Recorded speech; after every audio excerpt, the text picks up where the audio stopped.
여야의 대치 정국이 특검에 또 국민의힘 압수수색과 맞물리면서 더욱 격화하고 있습니다. 전당대회를 나흘 앞둔 국민의힘 내부에서 여전히 탄핵 찬성파, 또 반대파 간의 공방이 계속되고 있습니다.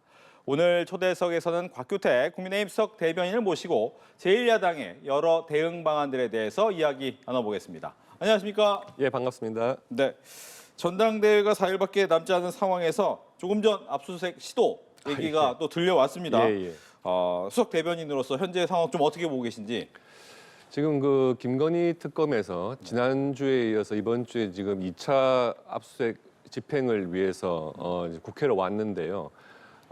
지금 현재 압수수색 영장에 적시된 범죄 사실과 또 당원 명부와의 관련성은 없다고 보여집니다.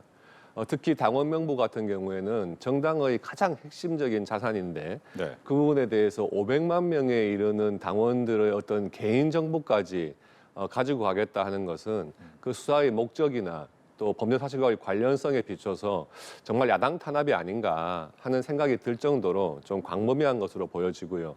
국민의힘 입장에서는 이런 압수수색에는 응할 수 없다 이런 태도를 지금 견지하고 있습니다. 예. 결과적으로 압수수색에는 응할 수 없다. 반인권적이고 어떻게 보면 야당을 탄압하는 압수수색이다라고 얘기를 그렇습니다. 하셨습니다. 예. 근데 보니까 이제 일단 통일교 명단하고 당원 명부를 대조하겠다라는 것이 가장 큰 목표라고 얘기를 하고 있잖아요. 이건 어떻게 봐야 됩니까? 그럼? 그러니까 과거에 어떤 특정인에 대해서 네. 정당 가입 여부를 확인하기 위해서 이제 협조를 하죠.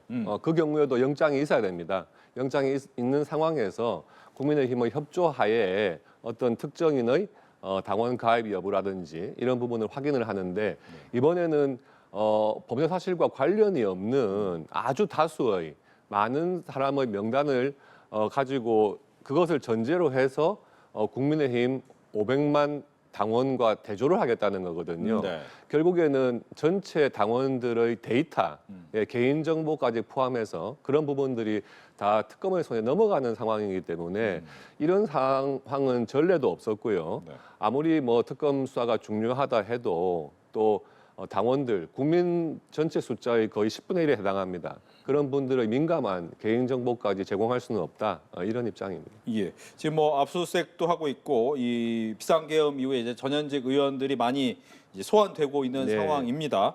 그렇다면 문제는 이제 당 차원에서 대응 방안이 있느냐라는 부분이 네. 궁금하거든요.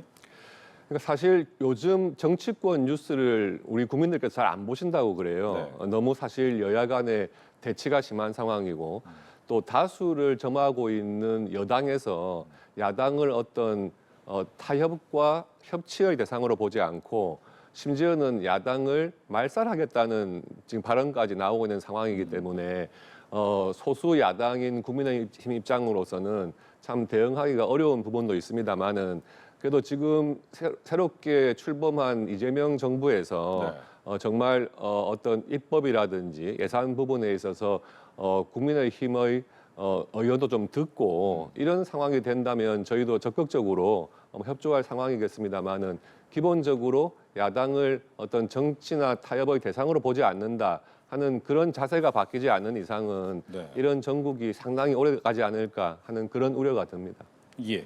이제 전당대회 이야기로 좀 넘어가겠습니다. 네네. 이제 며칠 남지 않았는데, 근데 보니까 윤 전 대통령이 국민의힘을 탈당한 지 2달이 넘었는데도 2차 TV 토론을 보면 이와 관련된 얘기가 계속 나오는 상황입니다. 네, 즉 예. 찬탄파, 반탄파 얘기가 계속 나오는데 당내 분위기를 어떻게 보고 계십니까?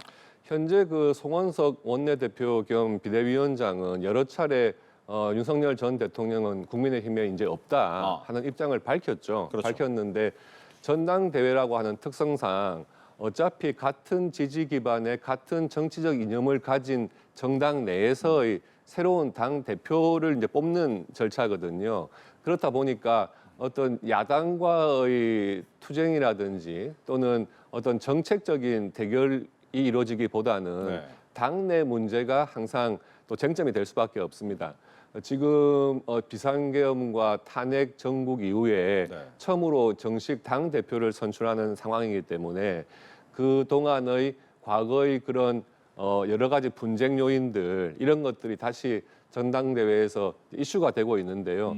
전당대회에서 이런 부분들이 정리가 되고 새로운 당대표가 출범한다면 저는 새로운 지도부 하에서는 또 과거에 대한 매듭과 함께 당의 어떤 분열을 좀 통합시키고 또 미래의 정책까지도 새롭게 제시할 수 있는 그런 지도부가 탄생할 것이라고 기대하고 있습니다. 네.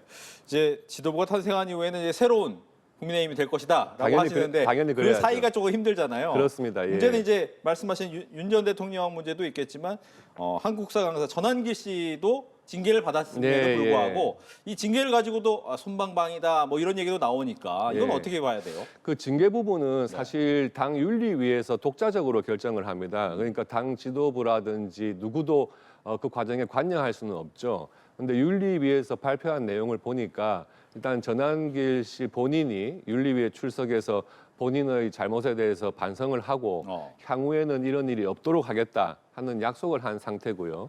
그리고 본인이 먼저 선동을 해서 전당대회를 방해한 것은 아니다. 일부 소란이 있을 때 본인이 동조한 것은 맞다. 이렇게 이제 이야기를 했는데 그 부분이 어느 정도 확인이 된 것 같습니다. 네. 그래서 그 부분은 일단락된 것 같은데 뭐 전한길 씨가 지금 그 이후로는 뭐 전당대회에서 어떤 방해 행위를 한다든지 그런 행동은 하지 않고 있기 때문에 일단 윤리위의 징계 절차는 일단락된 것으로 보여지고요. 다만 지금 네 후보, 네. 당 대표 출마한 네 후보가 본인들의 어떤 입장을 설명하는 과정에서 이제 유튜브에 출연해서 또 전한길 씨가 운영한 유튜브에서 출연한 것 때문에 네. 그것이 공방이 되다 보니까 사실 전한길 씨가 좀 전당대회 소환되고 있는 면이 있는데 뭐 앞으로는 이제 이런 부분은 어느 정도 정리되고 넘어가지 않을까 하는 생각을 합니다. 예. 이제 전당대회 마지막 변수 하나 하면 단일화인 것 그렇습니다. 같습니다. 예. 지금 보니까 안철수 후보와 조경태 후보는 굉장히 적극적으로 얘기를 하고 있는 상황이고 네. 안철수 후보는 그거에 비해서 적극적이지 않은 상황이긴 하거든요. 예, 예. 단일화 가능성은 어떻게 보시는지? 흔히 지금 뭐 찬탄, 반탄, 또 뭐 통합파, 혁신파 그래가지고 이제 두 분씩 이렇게 후보자가 나눠져 있는 상태고 네.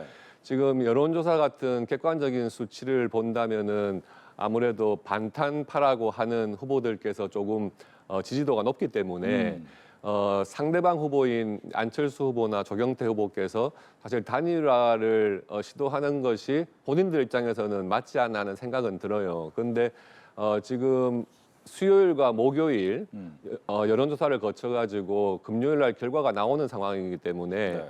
단일화를 한다고 하더라도 오늘 아니면 내일까지는 단일화가 마무리돼야 되거든요. 근데 아마 그 시기 동안에 어떤 이제 후보의 좀 특단의 결정이 없다면 단일화가 조금 시기적으로는 어려운 면이 있지 않나 하고 좀 보여지는 면이 있습니다. 예. 이제 광복절 특별 사변에 포함됐던 조국 전 대표나 윤미향 전 의원 때문에 이제 국민의힘에서는 큰 예. 반발을 했습니다. 그런데 이제 조국 전 대표가 바로 오늘 이제 김대중 전 대통령 묘역을 찾아서 참배하고 정치 행보에 나섰다라고 예, 예. 볼 수 있는 일을 시작을 했거든요. 이 부분은 과연 어떻게 해석을 하고 계신지 궁금하네요. 그러니까 조국 전 대표 같은 경우에는 사실 그 재판받은 유죄 내용이 네. 입시 비리라고 하는 국민들께서 굉장히 공분을 자아낸 사안이었고요. 그 사안에 대해서 한 4년 정도 재판을 해가지고 대법원까지 가서 확정이 됐거든요. 실형 2년이 선고된 사안인데 그 선고된 형량의 사실 3분의 1 정도만 지금 채운 상황입니다. 그렇죠. 그런 상황인데 이재명 정부가 들어오자마자 첫 사면 대상으로 그런 논란이 많은 인물에 대해서 사면했다는 것에 대해서 국민의 정서와는 좀 반한 사면이 아니었나 하는 생각이 들고요. 네. 또 사면을 했다 하더라도 과거의 사례를 본다면 이런 논란이 많은 경우에 일단 사면된 정치인 본인은 국민께 좀 사과를 하고 본인 스스로 자숙하는 모습을 일정 기간은 보였었거든요. 근데 사면되자마자 나와가지고 정치 활동을 재개하겠다 하는 것에 대해서 뭐 국민들께는 이런 방구, 본인의 잘못에 대한 어떤 사과나 인정도 없이 정치 활동부터 재개하겠다는 것을 일성으로 낸 것은 국민들의 감정을 아직까지도 모르고 있는 상황인 것 같아요. 네. 아마 최근에 이재명 정부에 대한 지지도가 하락세로 돌아선 것에 이 조국 전 대표의 사면도 일정한 역할을 했다고 보거든요.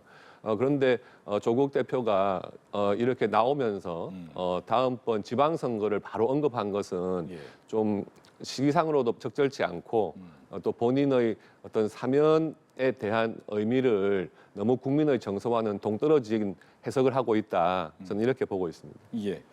이제 정청래 대표가 이제 국민의힘을 향해서 변화하면 대화 협력할 수 있다라는 취지의 얘기를 했습니다. 예. 앞서서는 이제 악수 안 하겠다, 대화 안 하겠다 이런 얘기를 하셨다가 예. 약간 변화를 한 거냐? 예. 여기에 대한 또 궁금증도 있는데 예. 국민의힘에서 어떻게 생각을 하시는지. 사실 지금 전국을 주도할 수 있는 것은 거대 여당이죠. 뭐 의회에서 의석수로 보나 또 지금 정권을 잡고 있는 그 위치에서 보나 결국에는 이 전국을 풀어 나가고 어떤 정치를 복원하는 것은 현 여당이라고 할 것입니다. 그런데 야당에 대해서 숫자도 작은 야당에 대해서 네. 그렇게 공격 일변도 또 어떤 탄압의 대상 이런 식으로 생각하는 것은 뭐 출발 자체가 너무 좀 과격한 것이 아닌가 생각을 하고요. 네.